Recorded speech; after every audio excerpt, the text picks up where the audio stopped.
എല്ലാവർക്കും PSC tips and ട്രിക്സിലേക്ക് സ്വാഗതം. നമ്മൾ ഇന്ന് നോക്കാൻ പോകുന്നത് ഇനി വരാനിരിക്കുന്ന ഡിഗ്രി ലെവൽ പ്രിലിംസിന് വേണ്ടിയിട്ടുള്ള ക്ലാസ് ആണ്. അപ്പോൾ ഡിഗ്രി ലെവൽ പ്രിലിമിനറി പരീക്ഷയ്ക്ക് വേണ്ടിയിട്ട് നമ്മൾ 30 ഡേയ്സ് ടൈം ടേബിൾ സ്റ്റാർട്ട് ചെയ്തായിരുന്നു. അപ്പോൾ ടൈം ടേബിൾ അനുസരിച്ച് ഇന്ന് ഡേ 10 ആണ്. അപ്പോൾ ഡേ 10ൽ പഠിക്കേണ്ട ടോപ്പിക്സ് എന്തൊക്കെയാണെന്നുള്ളത് നമ്മൾ ഇന്നലത്തെ വീഡിയോയിൽ ചെയ്തിട്ടുണ്ട്. ഡേ 10 to 17 വരെ പഠിക്കേണ്ട കാര്യങ്ങൾ ഇന്നലെ വീഡിയോ ആയിട്ട് ചെയ്തിട്ടുണ്ട്.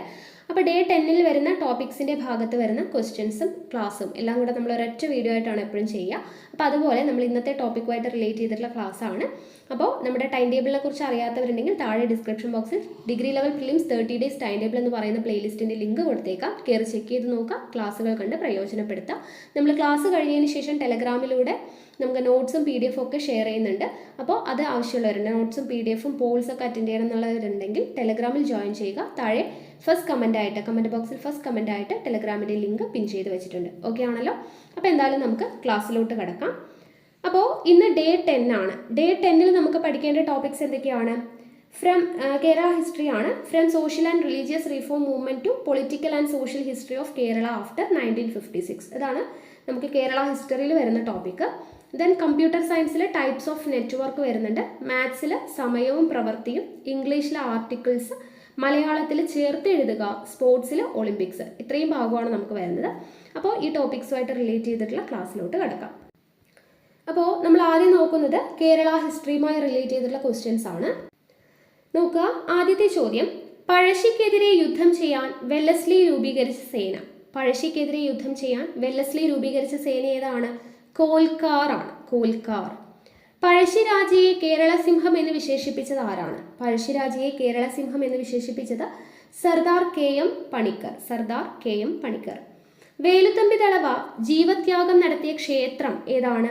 മണ്ണടി ക്ഷേത്രമാണ് പത്തനംതിട്ട ജില്ലയിൽ. വേലുത്തമ്പി ദളവ ജീവത്യാഗം നടത്തിയ ക്ഷേത്രമാണ് മണ്ണടി. വൈക്കം സത്യാഗ്രഹത്തിന് അനുഭാവം പ്രകടിപ്പിച്ച് നാഗർകോവിലിൽ നിന്നും തിരുവനന്തപുരത്തേക്ക് ജാഥ നടത്തിയത് ആരാണ്? ഡോക്ടർ ME നായിഡു ആണ്. വൈക്കം സത്യാഗ്രഹത്തിന് അനുഭാവം പ്രകടിപ്പിച്ച നാഗർകോവിലിൽ നിന്നും തിരുവനന്തപുരത്തേക്ക് ജാഥ നടത്തിയത് doctor ME Naidu. Hortus Malabaricus തയ്യാറാക്കാൻ മുൻകൈയെടുത്ത ഡച്ച് ഗവർണർ. ഹോർത്തൂസ് മലബാറിക്കസ് തയ്യാറാക്കാൻ മുൻകൈയെടുത്ത ഡച്ച് ഗവർണർ അഡ്മിറൽ വാൻറ്റീഡ്. അഡ്മിറൽ വാൻറ്റീഡ്. തിരുകൊച്ചിയിലെ ആദ്യ വനിതാ മന്ത്രി. തിരുകൊച്ചിയിലെ ആദ്യ വനിതാ മന്ത്രി KR ഗൗരിയമ്മ. പഴശ്ശിരാജ സിനിമ സംവിധാനം ചെയ്തത് ആരാണ്? ഹരിഹരനാണ്. തിരക്കഥ എഴുതിയത് MT വാസുദേവൻ നായർ. പഴശ്ശിരാജ സിനിമ സംവിധാനം ചെയ്തത് ഹരിഹരൻ, തിരക്കഥ എഴുതിയത് MT വാസുദേവൻ നായർ. മലബാർ ലഹളയുടെ കാരണം കാർഷിക പ്രശ്നങ്ങളാണെന്ന് ചൂണ്ടിക്കാട്ടിയ മലബാർ കളക്ടർ ആരാണ്? William Logan. മലബാർ ലഹളയുടെ കാരണം കാർഷിക പ്രശ്നങ്ങളാണെന്ന് ചൂണ്ടിക്കാട്ടിയ മലബാർ കളക്ടറാണ് വില്യം ലോഗൻ. പഴശ്ശി സ്മാരകം സ്ഥിതി ചെയ്യുന്നത് എവിടെയാണ്? മാനന്തവാടി. മാനന്തവാടി. വൈദ്യുതി പ്രക്ഷോഭം നടന്നത് ഏത് കൊച്ചി ദിവാനെതിരെയായിരുന്നു? വൈദ്യുതി പ്രക്ഷോഭം നടന്നത് RK Shanmugham ചെട്ടിക്കെതിരെയായിരുന്നു. RK Shanmugham Chetty. Wellington പ്രഭു എന്നറിയപ്പെട്ടത് ആരാണ്? വെല്ലിംഗ്ടൺ പ്രഭു എന്നറിയപ്പെട്ടത് ആർതർ വെല്ലസ്ലി ആണ്. Arthur Wellesley. കുഞ്ഞാലിമരയ്ക്കാർ നാലാമനെ പോർച്ചുഗീസുകാർ വധിച്ച വർഷം. കുഞ്ഞാലിമരയ്ക്കാർ നാലാമനെ പോർച്ചുഗീസുകാർ വധിച്ച വർഷം 1600. അഞ്ചുതെങ്ങ് കോട്ട പണിപൂർത്തിയായ വർഷം. അഞ്ചുതെങ്ങ് കോട്ട പണിപൂർത്തിയായ വർഷം 1695. കേരളത്തിലെ ജനകീയ സമരങ്ങളിലേക്ക് ക്രിസ്ത്യാനികൾ പങ്കെടുക്കാൻ തുടങ്ങിയ സമരം ഏതാണ്? വൈദ്യുതി പ്രക്ഷോഭമാണ്. കേരളത്തിലെ ജനകീയ സമരങ്ങളിലേക്ക് ക്രിസ്ത്യാനികൾ പങ്കെടുക്കാൻ തുടങ്ങിയ സമരം വൈദ്യുതി പ്രക്ഷോഭം. ഗുരു ആദ്യമായി ശ്രീലങ്ക സന്ദർശിച്ച വർഷം. ഗുരു ആദ്യമായി ശ്രീലങ്ക സന്ദർശിച്ച വർഷം 1918. ചട്ടമ്പി സ്വാമിയുടെ പ്രധാന ശിഷ്യന്റെ പേര് എന്താണ്? ബോധേശ്വരൻ. ചട്ടമ്പി സ്വാമിയുടെ പ്രധാന ശിഷ്യന്റെ പേര് ബോധേശ്വരൻ. ഗുരുവിനെ ടാഗോർ സന്ദർശിച്ച സ്ഥലം ശിവഗിരിയാണ്. ഗുരുവിനെ ടാഗോർ സന്ദർശിച്ച സ്ഥലമാണ് ശിവഗിരി. ഗുരു ആലുവായിൽ സംസ്കൃത സ്കൂൾ സ്ഥാപിച്ച വർഷം 1916. ഗുരു ആലുവായിൽ സംസ്കൃത സ്കൂൾ സ്ഥാപിച്ചത് 1916. ജാതി ഒന്ന്, മതമൊന്ന്, കുലമൊന്ന്, ലോകമൊന്ന് എന്ന സന്ദേശം നൽകിയത് ആരാണ്? വൈകുണ്ഠ സ്വാമികളാണ്. ഓക്കെ, അപ്പോൾ ഇത്രയും ക്വസ്റ്റ്യൻസ് ആണ് നമ്മൾ എടുത്തിട്ടുള്ളത്. അപ്പോൾ ഇതുമായിട്ട് റിലേറ്റ് ചെയ്തിട്ടുള്ള ചാപ്റ്റേഴ്സൊക്കെ നിങ്ങൾ പഠിച്ചിട്ടുള്ളതാണല്ലോ. മെയിനായിട്ട് SCERT ചാപ്റ്റേഴ്സ് വിട്ട് കളയരുത്, വളരെയധികം ഇമ്പോർട്ടൻ്റ് ആണ്. ഊന്നൽ കൊടുത്ത് വായിക്കുക കേട്ടോ. അടുത്തത് നമ്മൾ നോക്കുന്നത് കമ്പ്യൂട്ടർ നെറ്റ്വർക്ക്സ് ആണ്. അപ്പോൾ കമ്പ്യൂട്ടർ നെറ്റ്വർക്ക്സുമായിട്ട് റിലേറ്റ് ചെയ്തിട്ടുള്ള കാര്യങ്ങൾ, ചെറിയൊരു ബേസിക് ആയിട്ടുള്ള ഒരു ഐഡിയയും പിന്നെ അതുമായിട്ട് റിലേറ്റ് ചെയ്തിട്ടുള്ള മുൻവർഷ ചോദ്യങ്ങളും നമുക്ക് നോക്കാം. അപ്പോൾ എന്താണ് കമ്പ്യൂട്ടർ നെറ്റ്വർക്ക്സ്? ആശയവിനിമയത്തിന് വേണ്ടി കമ്പ്യൂട്ടറുകൾ പരസ്പരം ബന്ധിപ്പിച്ചിരിക്കുന്നതിനെയാണ് കമ്പ്യൂട്ടർ നെറ്റ്വർക്ക്സ് എന്ന് പറയുന്നത്. ഓക്കെ, കമ്മ്യൂണിക്കേഷന് വേണ്ടിയിട്ട് കമ്പ്യൂട്ടറുകൾ പരസ്പരം ബന്ധിപ്പിച്ചിരിക്കുന്നതിനെയാണ് കമ്പ്യൂട്ടർ നെറ്റ്വർക്ക്സ് എന്ന് പറയുന്നത്. 3 ടൈപ്സ് ആണ് കമ്പ്യൂട്ടർ നെറ്റ്വർക്ക്സ് ഉള്ളത്. ഓക്കെ, 3 ടൈപ്പിലാണ് ഉള്ളത്. 1 ലാൻ, 2 മാൻ, 3 വാൻ. അപ്പോൾ എന്താണ് ലാൻ? ലാൻ എന്ന് പറഞ്ഞാൽ എന്താണ്? Local area network. അതാണ് ലാനിൻ്റെ full form, local area network. അതായത് ഒരു ബിൽഡിംഗ് അല്ലെങ്കിൽ ഒരു ഓഫീസിനകത്തുള്ള കമ്പ്യൂട്ടറുകളെ തമ്മിൽ ബന്ധിപ്പിക്കാൻ ഉപയോഗിക്കുന്നതാണ് ലാൻ എന്ന് പറയുന്നത്. ലാൻ എന്താണ്? ഒരു ബിൽഡിംഗ് അല്ലെങ്കിൽ ഒരു ഓഫീസിനകത്തുള്ള കമ്പ്യൂട്ടറുകളെ തമ്മിൽ ബന്ധിപ്പിക്കാൻ ഉപയോഗിക്കുന്നതാണ് ലാൻ. അടുത്തത് മാൻ. മാൻ എന്ന് പറയുമ്പോൾ മെട്രോപൊളിറ്റൻ ഏരിയ നെറ്റ്വർക്കാണ്. മെട്രോപൊളിറ്റൻ ഏരിയ നെറ്റ്വർക്ക്, അതായത് ഒരു സിറ്റിയിലെ കമ്പ്യൂട്ടറുകളെ പരസ്പരം ബന്ധിപ്പിച്ചിരിക്കുന്നതാണ് മാൻ എന്ന് പറയുന്നത്. ഒരു സിറ്റിയിലെ കമ്പ്യൂട്ടറുകളെ പരസ്പരം ബന്ധിപ്പിച്ചിരിക്കുന്നതിന് പറയുന്നതാണ് MAN. Example cable T V കണക്ഷനൊക്കെ. ഓക്കെ, അടുത്തത് വാൻ. വാൻ എന്ന് പറഞ്ഞു കഴിഞ്ഞാൽ വൈഡ് ഏരിയ നെറ്റ്വർക്കാണ്. വൈഡ് ഏരിയ നെറ്റ്വർക്ക്, അതായത് രാജ്യങ്ങൾ തോറുമുള്ള കണക്ഷൻ. ഇപ്പോൾ ഇന്ത്യയും അമേരിക്കയും തമ്മിലുള്ള ഒരു കമ്മ്യൂണിക്കേഷൻ നെറ്റിലൂടെ നടക്കുന്നുണ്ടെങ്കിൽ അതാണ് വാൻ എന്ന് പറയുന്നത്. അപ്പോൾ വാൻ വൈഡ് ഏരിയ നെറ്റ്വർക്കാണ്. അപ്പോൾ ഏറ്റവും വലിയ വാൻ എന്ന് പറയുന്നത് ഇൻ്റർനെറ്റ് ആണെന്നുള്ളത് ഓർത്തിരിക്കുക കേട്ടോ. ഏറ്റവും വലിയ വൈഡ് ഏരിയ നെറ്റ്വർക്ക് ഏതാണ്? ഇൻ്റർനെറ്റ് ആണ്. അടുത്തത് പാൻ. പാനും കൂടെ അറിഞ്ഞിരിക്കുക. പാൻ എന്ന് പറഞ്ഞാൽ പേഴ്സണൽ ഏരിയ നെറ്റ്വർക്കാണ്. പേഴ്സണൽ ഏരിയ നെറ്റ്വർക്ക്, അതായത് ഇപ്പോൾ നമ്മുടെ പേഴ്സണൽ ആയിട്ടുള്ള ഡിവൈസസിനെ തമ്മിൽ കണക്ട് ചെയ്യാൻ വേണ്ടി യൂസ് ചെയ്യുന്നതാണ് പാൻ. അതായത് ഇപ്പോൾ നമ്മുടെ മൊബൈൽ ഫോണും കമ്പ്യൂട്ടറും തമ്മിലൊക്കെ ബന്ധിപ്പിക്കില്ലേ, അതിനെയാണ് പാൻ എന്ന് നമ്മൾ പറയുന്നത്, പേഴ്സണൽ ഏരിയ നെറ്റ്വർക്ക്. അപ്പോൾ ലാൻ എന്താണ്, മാൻ എന്താണ്, വാൻ എന്താണ്, പാൻ എന്താണ്, ഇത്രയും കാര്യങ്ങൾ പഠിച്ചല്ലോ. ഇനി നമുക്ക് കമ്പ്യൂട്ടർ നെറ്റ്വർക്കുമായിട്ട് റിലേറ്റ് ചെയ്തിട്ടുള്ള മുൻവർഷ ചോദ്യങ്ങൾ നോക്കാം. ബ്ലൂടൂത്ത് ഏത് തരം നെറ്റ്വർക്കിന് ഉദാഹരണമാണ്? ബ്ലൂടൂത്ത്. ബ്ലൂടൂത്ത് എന്ന് പറയുന്നത് ഏതാണ്? ലാൻ ആണ്.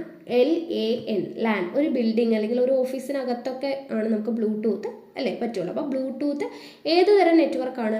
ലാൻ ആണ്, ലോക്കൽ ഏരിയ നെറ്റ്വർക്കാണ്. അടുത്തത് ATMൽ ഉപയോഗിക്കുന്നത് ഏത് തരം നെറ്റ്വർക്കാണ്? ATM ഉപയോഗിക്കുന്നത് എന്താണ്? വാൻ ആണ് അല്ലേ. WAN, വൈഡ് ഏരിയ നെറ്റ്വർക്കാണ് ATMൽ ഉപയോഗിക്കുന്നത്. നമുക്ക് ATM ഉപയോഗിച്ച് എവിടെ നിന്ന് വേണമെങ്കിലും ചെയ്യാം അല്ലേ. ഇപ്പോൾ ATM വൈഡ് ഏരിയ നെറ്റ്വർക്കാണ്. അടുത്തത് അനലോഗ് സിഗ്നലുകളെ ഡിജിറ്റൽ സിഗ്നൽ ആക്കാനും ഡിജിറ്റൽ സിഗ്നലുകളെ അനലോഗ് സിഗ്നൽ ആക്കാനും ഉപയോഗിക്കുന്ന ഉപകരണം. അനലോഗ് സിഗ്നലുകളെ ഡിജിറ്റൽ സിഗ്നൽ ആക്കാനും ഡിജിറ്റൽ സിഗ്നലുകളെ അനലോഗ് സിഗ്നൽ ആക്കാനും ഉപയോഗിക്കുന്ന ഉപകരണമാണ് മോഡം. ഒരു ക്യാമ്പസിനകത്ത് ലഭ്യമാകുന്ന നെറ്റ്വർക്ക്, ഏതാണ്? നമ്മൾ ഇത്രയും നേരം പഠിച്ച ലാൻ, മാൻ, വാൻ, പാൻ, ഇതിലേതുമല്ല. ഒരു ക്യാമ്പസിനകത്ത് എന്ന് പ്രത്യേകമായിട്ട് എടുത്ത് പറഞ്ഞിട്ടുണ്ടെങ്കിൽ അത് ക്യാൻ ആണ്. ക്യാമ്പസ് ഏരിയ നെറ്റ്വർക്ക് എന്ന് തന്നെ എഴുതണം. ഓക്കെ, ഒരു ക്യാമ്പസിനകത്ത് ലഭ്യമാകുന്ന നെറ്റ്വർക്കാണ് ക്യാമ്പസ് ഏരിയ നെറ്റ്വർക്ക്, ക്യാൻ. അടുത്തത് ഒരു ചെറിയ മേഖലയിൽ മാത്രം വ്യാപിച്ചു കിടക്കുന്ന നെറ്റ്വർക്ക് ഏതാണ്? അതാണ് ലാൻ. ഒരു ചെറിയ മേഖലയിൽ മാത്രം വ്യാപിച്ചു കിടക്കുന്ന നെറ്റ്വർക്കിന് എന്താണ് പറയുക? Local area network, LAN. താഴ്ന്ന നിലവാരത്തിലുള്ള സിഗ്നലുകളെ സ്വീകരിച്ച് തരം താഴ്ത്തപ്പെടാതെ ദൂരത്തിൽ ഉയർന്ന ശേഷിയിലോ തലത്തിലോ പുനഃസംരക്ഷണം ചെയ്യുന്ന ഇലക്ട്രോണിക് ഉപകരണമാണ് റിപ്പീറ്റർ. എന്താണ്? താഴ്ന്ന നിലവാരത്തിലുള്ള സിഗ്നലുകളെ സ്വീകരിച്ച് തരം താഴ്ത്തപ്പെടാതെ ദൂരത്തിൽ ഉയർന്ന ശേഷിയിലോ തലത്തിലോ പുനഃസംരക്ഷണം ചെയ്യുന്ന ഇലക്ട്രോണിക് ഉപകരണത്തെ എന്താണ് പറയുന്നത്? റിപ്പീറ്റർ എന്നാണ് പറയുന്നത്. ഓക്കെ, അപ്പോൾ ഇത്രയും ക്വസ്റ്റ്യൻസ് അറിഞ്ഞിരിക്കാം. അടുത്തത് ആർട്ടിക്കിൾസ് ആണ്. നമുക്ക് ഇംഗ്ലീഷിൽ ആർട്ടിക്കിൾസിനെ കുറിച്ചാണ്. അപ്പോൾ ആർട്ടിക്കിൾസുമായിട്ട് റിലേറ്റ് ചെയ്തിട്ടുള്ള കുറച്ച് ക്വസ്റ്റ്യൻസ് നോക്കാം. An article is wrongly used here, find the word. അപ്പോൾ ഇവിടെ റോങ് ആയിട്ട് കൊടുത്തിട്ടുള്ള ആർട്ടിക്കിൾ ഏതാണ്? അത് നമുക്ക് കണ്ടുപിടിക്കാനാണ് ചോദിച്ചിരിക്കുന്നത്. A flower, an African, the Ganges, a furniture. ഏതാണ് ഉത്തരം? എ ഫ്ലവർ എന്ന് പറയുന്നത് കറക്റ്റ് ആണ് അല്ലേ. ആൻ ആഫ്രിക്കൻ അത് ശരിയാണ്. ദ ഗാംഗസ് അതും ശരിയാണ്. റിവറിൻ്റെ മുമ്പിൽ ദ ഉപയോഗിക്കണം. ദെൻ എ ഫർണിച്ചർ എന്ന് പറഞ്ഞു കൊടുത്തിട്ടുണ്ട്, അതാണ് തെറ്റ്. എ ഫർണിച്ചറിന് മുമ്പിൽ എ ഉപയോഗിക്കുമോ? ഇല്ല. അപ്പോൾ ഡി ആണ് തെറ്റ്. ഓക്കെ, നിങ്ങൾ പഠിച്ചല്ലോ അല്ലേ ആർട്ടിക്കിൾസ്. അടുത്തത് നോക്കാം. When was dash radio invented. അപ്പോൾ ഇവിടെ എന്താണ് വരിക? When was dash radio invented. ഉത്തരം ദ ആണ്. എന്തുകൊണ്ടാണ്? ദ റേഡിയോ എന്നാണ് പറയുക. കാരണം നമ്മൾ ആർട്ടിക്കിൾസ് പഠിച്ചതല്ലേ, എല്ലാവർക്കും അറിയാലോ. ഇൻവെൻഷൻസ്, ഡിസ്കവറീസ്, അതിൻ്റെയൊക്കെ മുൻപിൽ നമ്മൾ എന്താണ് ഉപയോഗിക്കുക? ദ ആണ് ഉപയോഗിക്കുക. ദ എന്ന് പറയുന്ന ഡെഫിനിറ്റ് ആർട്ടിക്കിളാണ് നമ്മൾ ഉപയോഗിക്കുക. എവിടെ? ഇൻവെൻഷൻസ്, ഡിസ്കവറീസിൻ്റെ എല്ലാം മുൻപിൽ. അപ്പോൾ when was the radio invented, ഇൻവെൻഷൻസിൻ്റെ മുമ്പിൽ ദ ഉപയോഗിക്കണം എന്നുള്ളത് അറിഞ്ഞിരിക്കുക. അടുത്ത ചോദ്യം, she met him dash year ago. She met him dash year ago. എന്താണ് വരിക? ഇവിടെ എ ആണ് വരിക. She met him a year ago. അപ്പോൾ എന്തുകൊണ്ടാണ് ഇവിടെ ഇയർ എന്ന് പറയുമ്പോൾ നമുക്ക് യാ സൗണ്ടാണ് വരുന്നത്. അതായത് മലയാളത്തിൽ വ്യഞ്ജനാക്ഷരം എന്ന് പറയും അല്ലേ, വ്യഞ്ജനാക്ഷരത്തിൽ വരുന്ന ആളാണ് യ, ഇയർ എന്നാണ് പറയുന്നത് അല്ലേ, ഇയർ. അപ്പോൾ യാ സൗണ്ട് ആയതുകൊണ്ട് നമ്മൾ എ എന്ന് പറയുന്ന ആർട്ടിക്കിളാണ് ഉപയോഗിക്കേണ്ടത്. ഓക്കെ, നമ്മുടെ മലയാളം നമ്മൾ ഉച്ചരിക്കുമ്പോൾ മലയാളത്തിലെ പ്രൊനൗൺസിയേഷനാണ് നോക്കേണ്ടത്. മലയാളത്തിലെ സ്വരാക്ഷരങ്ങളുടെ ഉച്ചാരണമാണ് നമ്മൾ പറയുന്നതെങ്കിൽ അതിൻ്റെ മുമ്പിൽ ആൻ ചേർക്കണം. മലയാളത്തിലെ വ്യഞ്ജനാക്ഷരമാണ് നമ്മൾ ഉച്ചരിക്കുന്നതെങ്കിൽ അതിൻ്റെ മുന്നിൽ എന്ത് ചേർക്കണം? എ ആണ് ചേർക്കേണ്ടത്. അപ്പോൾ ഇവിടെ ഇയർ എന്ന് പറയുമ്പോൾ യാ ആണ് പ്രയോഗം വരുന്നത്. So A. She met him a year ago എന്നാണ് വരിക. ഓക്കെ, അടുത്ത ചോദ്യം, he speaks dash English language fluently. He speaks dash English language fluently. ഇവിടെ എന്താണ് ഉത്തരം വരിക? ദ ആണ് വരിക. എന്തുകൊണ്ടാണ്? He speaks dash English language എന്ന് തന്നിട്ടുണ്ട് അല്ലേ. അപ്പോൾ ഇംഗ്ലീഷ് എന്ന് മാത്രമായിരുന്നെങ്കിൽ നമ്മൾ അവിടെ എന്ത് ചേർക്കത്തില്ലായിരുന്നു? ഒരു ആർട്ടിക്കിളും ചേർക്കില്ല അല്ലേ. ഇംഗ്ലീഷ് എന്ന് പറയുന്നത് ഒരു ലാംഗ്വേജ് ആണ്. ഒരു ലാംഗ്വേജിന് മുന്നിൽ നമ്മൾ എന്ത് ചേർക്കില്ല? ആർട്ടിക്കിൾസ് ചേർക്കണ്ട, ഇംഗ്ലീഷ് എന്ന് മാത്രമാണെങ്കിൽ. പക്ഷെ അവിടെ ഇംഗ്ലീഷ് ലാംഗ്വേജ് എന്ന് എടുത്ത് പറഞ്ഞത് കൊണ്ട് ദ ചേർക്കണം. ഓക്കെ, അപ്പോൾ ലാംഗ്വേജ് ചേർക്കുന്നത് കൊണ്ടാണ് അവിടെ ദ വന്നത്. ഇല്ലെങ്കിൽ ഇംഗ്ലീഷ് മാത്രമാണെങ്കിൽ എന്താണ് അവിടെ ഇതിൻ്റെ ആവശ്യമില്ല, ആർട്ടിക്കിൾസിൻ്റെ ആവശ്യമില്ല. ഹീ സ്പീക്സ് ഇംഗ്ലീഷ് എന്ന് മതി. പക്ഷെ അവിടെ ഇംഗ്ലീഷ് ലാംഗ്വേജ് ഫ്ലുവൻ്റ്ലി എന്നുള്ളതായതുകൊണ്ട് ദ വേണ്ടി വരും. ഓക്കെ, അപ്പോൾ he speaks the English language fluently. Okay, അപ്പോൾ ഇംഗ്ലീഷ് മാത്രമാണെങ്കിൽ ആർട്ടിക്കിൾ വേണ്ട എന്നുള്ള കാര്യം ഓർത്തിരിക്കുക. അടുത്തത്, Varanasi stands on the bank of dash Ganga. Varanasi stands on the bank of Ganga. എന്താണ് ഇവിടെ വരിക? ദ ആണ് വരിക. കാരണം നമ്മൾ നേരത്തെ പറഞ്ഞു റിവറിന് മുമ്പിൽ അല്ലെ, റിവേഴ്സിന് മുമ്പിൽ എന്താണ് യൂസ് ചെയ്യേണ്ടത്? ദ എന്ന് പറയുന്ന ഡെഫിനിറ്റ് ആർട്ടിക്കിളാണ് ഉപയോഗിക്കേണ്ടത് റിവേഴ്സിന് മുമ്പിൽ. Okay, the Ganga, the Kaveri, the Godavari. നമ്മൾ നദിയുടെ പേര് റിവേഴ്സിൻ്റെ മുമ്പിൽ എന്ത് യൂസ് ചെയ്യണം? ദ ആണ് ഉപയോഗിക്കുക. ഓക്കെ, അപ്പോൾ അതാണ് എന്ത് ആർട്ടിക്കിൾസിൻ്റെ ക്വസ്റ്റ്യൻസ് എന്ന് പറയുന്നത്. അപ്പോൾ എ ഉപയോഗിക്കുന്നത് എവിടെയാണ്? എ ഉപയോഗിക്കുന്നത് നമ്മൾ ഉച്ചരിക്കുമ്പോൾ നമ്മൾ മലയാളത്തിലെ വ്യഞ്ജനാക്ഷരങ്ങളാണ് നമ്മൾ ഉച്ചരിക്കുന്നതെങ്കിൽ ക, യ, പ, മ അങ്ങനെയുള്ള ഉച്ചാരണമാണെങ്കിൽ നമ്മൾ എ സൗണ്ട് ചേർക്കും. ഇനി നമ്മൾ ഉച്ചരിക്കുന്നത് മലയാളത്തിലെ സ്വരാക്ഷരമാണെങ്കിൽ അ, ആ, ഇ അങ്ങനെയുള്ള സ്വരാക്ഷരമാണെങ്കിൽ നമ്മൾ ആൻ ചേർക്കും. ഇനി നമ്മളിപ്പോൾ പറഞ്ഞതുപോലെ തന്നെ റിവേഴ്സ് അല്ലേ, അതുപോലെ ഇംഗ്ലീഷ് ലാംഗ്വേജ് എന്നൊക്കെ പറയുമ്പോൾ അവിടെ ഡെഫിനറ്റായിട്ട് പറയുന്ന കാര്യങ്ങളുടെ കൂടെയാണ് ദ ചേർക്കുക അല്ലേ, മൊത്തത്തിൽ പറയുവാണെങ്കിൽ. അപ്പോൾ ആ കാര്യങ്ങളൊക്കെ ശ്രദ്ധിക്കുക. അടുത്തത് ചേർത്തെഴുതുക. മലയാളത്തിൽ വരുന്ന ടോപ്പിക് ഏതാണ്? ചേർത്തെഴുതുക എന്നുള്ളതാണ്. അപ്പോൾ നോക്കുക, ഹൃത് പ്ലസ് വികാരം, ഈ പറയുന്ന എല്ലാ ചേർത്തെഴുത്തും പ്രീവിയസ് ഇയറിൽ ചോദിച്ചിട്ടുള്ള ക്വസ്റ്റ്യൻസ് മാത്രമാണ് കേട്ടോ. അപ്പോൾ ഇത് തറവായിട്ട് പഠിച്ചേക്കുക. ഹൃത് പ്ലസ് വികാരം എന്താണ്? ഹൃദ്വികാരം. ശരിയായിട്ടുള്ളത് മാത്രം പഠിച്ചു വയ്ക്കുക. ഹൃത് പ്ലസ് വികാരമാണ് ഹൃദ്വികാരം. അപ്പോൾ ഇവിടെ സന്ധി ഏതാണ്? ആദേശ സന്ധിയാണ്. കാരണം ഇവിടെ ഹൃത്ത് ത് എന്ന് പറയുന്ന വർണ്ണം മാറിയിട്ട് അവിടെ ദ് എന്ന് പറയുന്ന വർണ്ണമായി അല്ലെ, ദ്വികാരം ദ ആയിട്ട് മാറിയിട്ടുണ്ട്. അപ്പോൾ ഒരു വർണ്ണം പോയിട്ട് ആ സ്ഥാനത്തേക്ക് മറ്റൊരു വർണ്ണം വന്നു. അപ്പോൾ അത് ആദേശ സന്ധിയാണ്, അതുകൂടെ മനസ്സിലാക്കുക കേട്ടോ. അപ്പോൾ ഹൃത്ത് പ്ലസ് വികാരം ഹൃദ്വികാരം ആണ്. അടുത്തത് ആന പ്ലസ് ഭ്രാന്ത്. ആന പ്ലസ് ഭ്രാന്ത് എന്താണ്? ആന ഭ്രാന്താണ്. പുതിയ ഒരു വർണ്ണം അവിടെ വന്നു അല്ലെ, ബ് എന്ന് പറയുന്ന പുതിയ ഒരു വർണ്ണം വന്നു ചേർന്നു. ആന പ്ലസ് ഭ്രാന്താണ് ആന ഭ്രാന്ത്. അടുത്തത് ആയുസ് പ്ലസ് വേദം. ആയുസ് പ്ലസ് വേദം എന്താണ്? ആയുർവേദമാണ് കേട്ടോ. ആയുർവേദം എന്നൊന്നുമില്ല, ആയുർ ആണ്. വേദത്തിൽ ഇവിടെ 2 വായുണ്ട്. ഓക്കെ, ആയുർവേദം എന്നുള്ളതാണ്. അടുത്തത് ശരത് പ്ലസ് ചന്ദ്രൻ. ശരത് പ്ലസ് ചന്ദ്രൻ എന്താ? ശരത്ചന്ദ്രനാണ്. ചിലപ്പോൾ ശരത്ചന്ദ്രൻ എന്നൊക്കെ എഴുതാൻ വേണ്ടി തോന്നും, അല്ല, പക്ഷെ ഇവിടെ ച ആണ് കേട്ടോ. ച ഇരട്ടിക്കാണ് ചെയ്യുന്നത്. അപ്പോൾ ശരത്ചന്ദ്രൻ ആണ്. അടുത്തത് മേല് പ്ലസ് മ.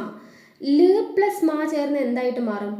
ഇന്മയായിട്ട് മാറും. ഓക്കെ, ല് പ്ലസ് മ ചേർന്ന ഇന്മയായിട്ട് മാറും. നല് പ്ലസ് മ നന്മ, വെള് പ്ലസ് മ വെണ്മ, മേല് പ്ലസ് മ അപ്പം എന്താണ്? മേന്മ. ഓക്കെ, ല് പ്ലസ് മ ഇന്മയായിട്ട് മാറും.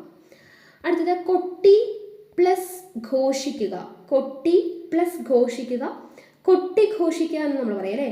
പക്ഷെ അതിൻ്റെ ഇടയ്ക്ക് ഒരു ഗ ഉണ്ട് കേട്ടോ, മറക്കരുത്. കൊട്ടിക് ഘോഷിക്കുക എന്നാണ് പറയുക. കൊട്ടി ഘോഷിക്കുക, ഗ ഉണ്ട്, മറക്കരുത്. അടുത്തത് അണു പ്ലസ് ആയുധം. അണു പ്ലസ് ആയുധം അണ്വായുധം. അണ്വായുധം. ഓക്കെ, അണു പ്ലസ് ആയുധം അണ്വായുധം. അടുത്തത് നമ പ്ലസ് ശിവായ. നമഃ പ്ലസ് ശിവായ ആണ്. നമ ശിവായ, ഇതാണ് കറക്റ്റ് ആയിട്ടുള്ള ആൻസർ. നമ ശിവായ, 2 ഷ വരും. പക്ഷേ ഇത് രണ്ടും കൂടെ ഓപ്ഷൻ ഉണ്ടെങ്കിൽ, നമഃ ശിവായ ഇങ്ങനെയും തരാം. ഇത് രണ്ടും കൂടെ ഓപ്ഷൻ ഉണ്ടെങ്കിൽ നിങ്ങൾ ഇത് ടിക്ക് ചെയ്യുക. ഇത് മാത്രമേ ഓപ്ഷൻ ഉള്ളെങ്കിൽ ഇത് ടിക്ക് ചെയ്യുക. ഓക്കെ, രണ്ടും കറക്റ്റ് ആണ്. അപ്പോൾ ഏറ്റവും നന്നായിട്ട് സ്യൂട്ട് ആവുന്നത് ഇതാണ് ശരിക്കും വരിക. ഓക്കെ, രണ്ടും ഓപ്ഷൻ ഉണ്ടെങ്കിൽ ഇത് ടിക്ക് ചെയ്യുക. ഇത് മാത്രമേ ഉള്ളെങ്കിൽ ഇത് ടിക്ക് ചെയ്യുക. ഓക്കെ, അടുത്തത് പുനഃ പ്ലസ് ചിന്ത. പുനഃ പ്ലസ് ചിന്ത പുനശ്ചിന്തയാണ്. പുനശ്ചിന്ത. പുനഃ പ്ലസ് ചിന്ത പുനശ്ചിന്ത. അടുത്തത് ആപത്ത് പ്ലസ് ശങ്ക. ആപത്ത് പ്ലസ് ശങ്ക എന്താണ്? ആപച്ചങ്കയാണ്. ആപച്ചങ്ക, അച്ഛൻ്റെ ചായാണ് വരിക. ആപച്ചങ്ക.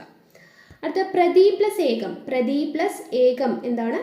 പ്രത്യേകമാണ്, ഏകമാണ് കേട്ടോ. പ്രതി പ്ലസ് ഏകം പ്രത്യേകം. യശഃ പ്ലസ് ശരീരൻ. യശഃ പ്ലസ് ശരീരൻ എന്താണ്? യശ ശരീരനാണ്. യശ ശരീരൻ. ഷ അവിടെ ഇരട്ടിച്ചു, യശ ശരീരൻ എന്നായിട്ട് മാറി. ഓക്കെ, അപ്പോൾ ഇത്രയുമാണ് നമ്മുടെ ഇന്നത്തെ ക്ലാസ് എന്ന് പറയുന്നത്. അപ്പോൾ നമ്മുടെ ടോപ്പിക്കുമായിട്ട് റിലേറ്റ് ചെയ്തിട്ടുള്ള ക്വസ്റ്റ്യൻസ് ആണ് നമ്മൾ ഡിസ്കസ് ചെയ്തത്. അപ്പോൾ ഇത് കംപ്ലീറ്റ് ആയിട്ട് നിങ്ങൾ പഠിച്ചെന്ന് വിശ്വസിക്കുന്നു. അപ്പോൾ ഇതിൻ്റെ PDF ഞാൻ ടെലഗ്രാമിൽ ഷെയർ ചെയ്ത് തന്നേക്കാം. ടെലഗ്രാമിൽ ജോയിൻ ചെയ്യാത്തവരുണ്ടെങ്കിൽ തീർച്ചയായിട്ടും ജോയിൻ ചെയ്യുക. താഴെ ഡിസ്ക്രിപ്ഷൻ ബോക്സിൽ ലിങ്ക് കൊടുത്തിട്ടുണ്ട്. കൂടാതെ കമൻറ്റ് ബോക്സിൽ ഫസ്റ്റ് കമൻ്റ് ആയിട്ടും പിൻ ചെയ്ത് വെച്ചിട്ടുണ്ട്. ഓക്കെ, അപ്പോൾ നമുക്ക് അടുത്ത ക്ലാസ്സിൽ കാണാം. താങ്ക്